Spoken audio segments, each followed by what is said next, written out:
Jesús seguiré, pongo en él mi mirada, veo su gran amor, canto sus alabanzas, a Jesús seguiré.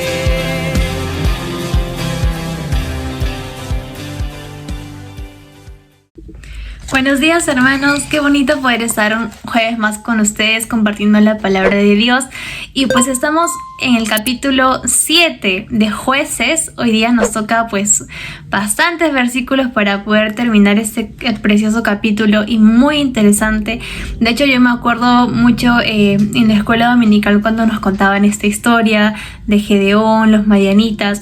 Y el día de hoy vamos a terminar esta parte que realmente cuando uno lo lee parece como si fuera, no sé, parece una escena de una película así súper guerrera y es muy interesante porque vamos a ver cómo Dios obra, ¿no? Cómo obra en esta parte de la historia de su pueblo. Y antes de comenzar, vamos a pedirle al Señor que nos ayude a abrir nuestro corazón, nuestra mente, oídos, todo para recibir su palabra. Señor, te damos gracias por este tiempo. Bendice a cada persona que esté viendo este video, Señor, que sea de mucha bendición y de alimento para su vida espiritual. Y, Señor, acompáñanos y que tu Espíritu Santo hable, Señor, en este momento. Gracias, Señor, por tu palabra, en tu nombre. Amén. Vamos a ir leyendo de a pocos. Quedamos en el versículo 9. Así que el versículo 9 dice así en adelante. Aconteció que aquella noche Jehová le dijo: levántate y desciende al campamento, porque yo le he entregado en tus manos. Si tienes temor de descender, baja al campamento con tu criado Fura, y oirás lo que hablan. Entonces te animarás y descenderás a atacarlos. Gedeón descendió con su criado Fura hasta los puestos avanzados de la gente armada que estaba en el campamento. Habíamos visto acá que Gedeón se estaba por enfrentar con los madianitas y vimos que su ejército quedó muy reducido, quedó a 300 personas. Y uno dice, en tema de probabilidades, ¿cómo es posible que un ejército de tan pocas personas pueda derrotar a otro? Pero vemos que, y vamos viendo desde ya el día de ayer que estaba compartiendo Angelito, ¿no? Que Dios quita, ¿no? Las posibilidades para que no digamos que fue en nuestras fuerzas. Porque es muy fácil decir, no, yo gané por mis fuerzas, ¿no? Y Dios hace esto porque le encanta trabajar con cosas pequeñas. Le encanta hacer milagros con lo pequeño, ¿no? Y en este momento Gedeón se encontraba no con un super ejército, se encontraba con 300 personas. Y muchas veces cuando tenemos los recursos es más difícil de confiar, o sea, es más como difícil de dejar todo en manos de Dios. Cuando tenemos escasos recursos es como tenemos a alguien a quien aferrarnos en nuestras vidas. Tenemos esa confianza verdadera en Dios, ¿no? Y eso es lo que estaba sucediendo acá. Vamos a seguir leyendo porque Dios le dice a Gedeón que descienda al campamento porque tenía algo preparado pues para él. Y vamos a leer lo que dice. Los madianitas y los amalecitas y los hijos del oriente se habían esparcido por el valle como una plaga de langostas, y sus camellos eran innumerables como la arena que se acumulaba a la orilla del mar. En el momento en que llegó Gedeón, un hombre contaba un sueño a su compañero diciendo: he tenido un sueño. Venía un pan de cebada que rodaba hacia el campamento de Madián. Llegó a la tienda y la golpeó de tal manera que cayó. La trastornó de arriba abajo y la tienda cayó. Su compañero le respondió: esto no representa otra cosa sino la espada de Gedeón, hijo de Joás, varón de Israel. Dios ha entregado en sus manos a los madianitas con todo el campamento. Cuando Gedeón oyó el relato del sueño y su interpretación, adoró. Amén. Vemos que Gedeón se encuentra ya cerca del campamento de Madián, ¿no? Y escucha un sueño de un madianita. ¿Qué había en ese sueño, no? Dice que un pan de cebada descendía y derrumbaba todo, ¿no?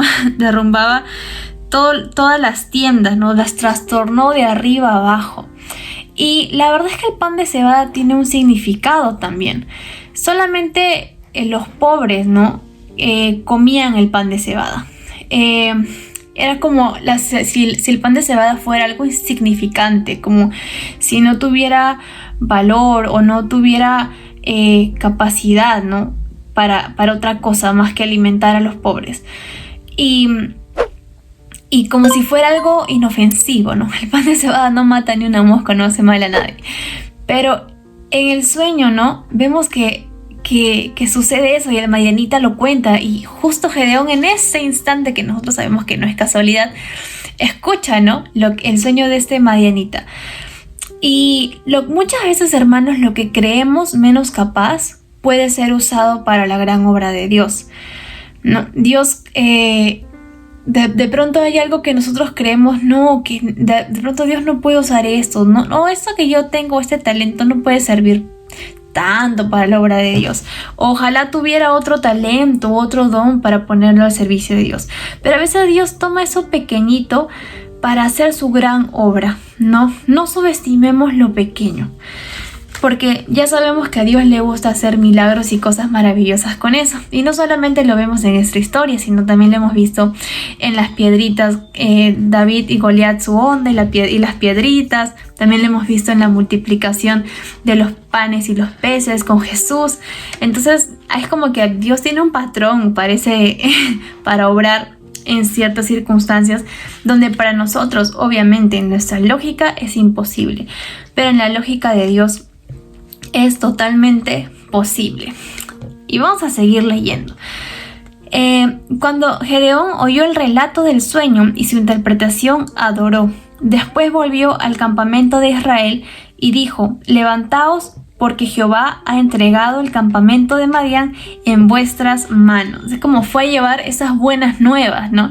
Esas buenas noticias al campamento de Israel.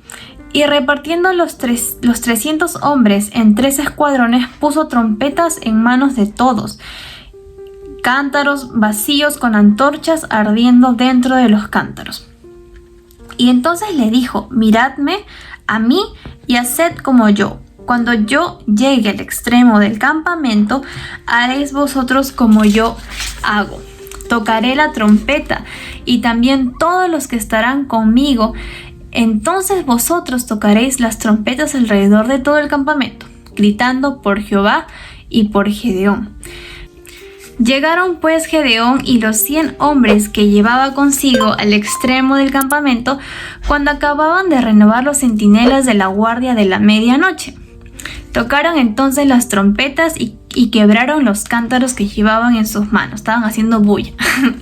Los 3 escuadrones tocaron las trompetas y, quebrando los cántaros, tomaron con la mano izquierda las antorchas y con la derecha las trompetas que tocaban, y gritaron: por la espada de Jehová y de Gedeón. Y los israelitas se mantuvieron firmes, cada uno en su puesto, alrededor del campamento, y todo el ejército madianita echó a correr, dando gritos y huyendo. Prácticamente el Señor les había dado la victoria en sus manos, les había entregado a los madianitas en sus manos. Y vamos a seguir leyendo, dice: mientras los 300 tocaban las trompetas, Jehová puso la espada de cada uno contra su compañero en todo el campamento, y el ejército huyó hasta Bet-sita en dirección de Serera, hasta la frontera de Abel Meloa en Tabat. ¿Qué pasó aquí? O sea, vemos que eran 300 personas quienes conformaban el ejército de Israel para esta batalla, y obedecieron al pie de la letra lo que les había dicho Gedeón. Gedeón era un hombre que estaba lleno del Espíritu de Dios, ¿no? Lleno del Espíritu de Dios. Y vemos que los israelitas se mantuvieron firmes, dice la palabra, en su puesto alrededor del campamento. Y vemos que acá hay algo como que da un giro, ¿no? En lo que está sucediendo. Y es que Dios hace que los madianitas luchen entre sí.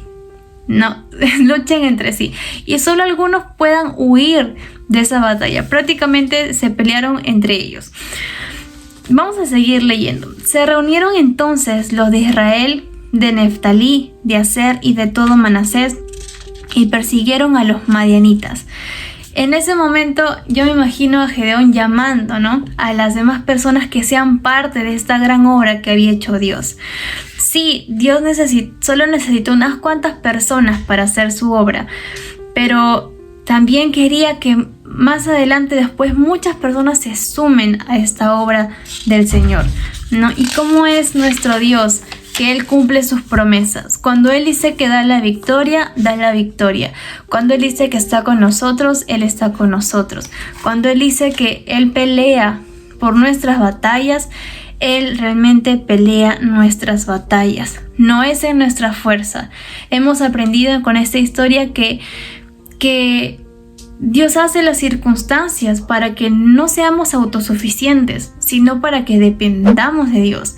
Y cuando digamos o demos testimonio de ellos, digamos, no fue por mí, no fue por mi fuerza, sino que fue por la mano poderosa de Dios. Y aprender a confiar en cada circunstancia en nuestro Dios. Amén. Y hay muchas cosas que nos enseñan, ¿no? Cómo Dios nos utiliza de pronto, cómo Dios nos puede utilizar cuando pensamos que de pronto esa capacidad no es como la más notoria, pero Dios usa lo más pequeño para hacerlo grande, para convertirlo en algo poderoso. Así que, hermanos, eso es lo que deja esta historia, ¿no? Dependencia total de Dios. No confiar en mi capacidad, sino dejarme llevar por la mano poderosa de Dios. Y que se haga sobre todo su voluntad, ¿no? Obedecer su palabra en cada momento, obedecer cada cosa que Dios nos manda en nuestra vida. Y eso, ¿no, hermanos? Decía acá, por la espada de Gedeón. Por la espada de Gedeón, esa era una frase tan conocida para los madianitas, porque sabían que Gedeón pues tenía muchas estrategias, era una persona muy capaz, ¿no? Pero Gedeón no estaba solo, estaba con Dios, con Jehová. Y tú y yo también estamos con Jehová. Amén. Y vamos a orar para que Dios bendiga pues este momento, este día, y pueda seguir hablándonos a nuestro corazón. Yo te recomiendo volver a leerlo. De pronto yo sé que hay más que Dios quiere hablar a tu corazón. Hay más que Dios quiere hablarte, y nada más tenemos que disponer nuestro corazón y leer. Te recomiendo leerlo una vez más y meditar, anotar y orar también. Así que vamos a orar para que Dios nos ayude también. Gracias, Señor, por esta palabra. Gracias, mi Dios, por este mensaje, porque las historias, Señor, nos hacen recordar lo poderoso que eres, y nos hacen recordar, Dios, que tú estás en cada batalla con nosotros, Señor. Te pedimos que nos ayudes a ser fuertes cada día, y que nuestra confianza en ti también lo sea así. Que nuestra fe crezca cada día y que no mengue, Señor. Y que reconozcamos siempre que tú eres el Dios que lo hace posible, Señor. Gracias, Padre, en tu nombre. Amén. Dios le bendiga, hermanos, y que tengan un excelente día. A Jesús seguiré, pongo en él mi mirada, veo su gran amor, canto sus alabanzas.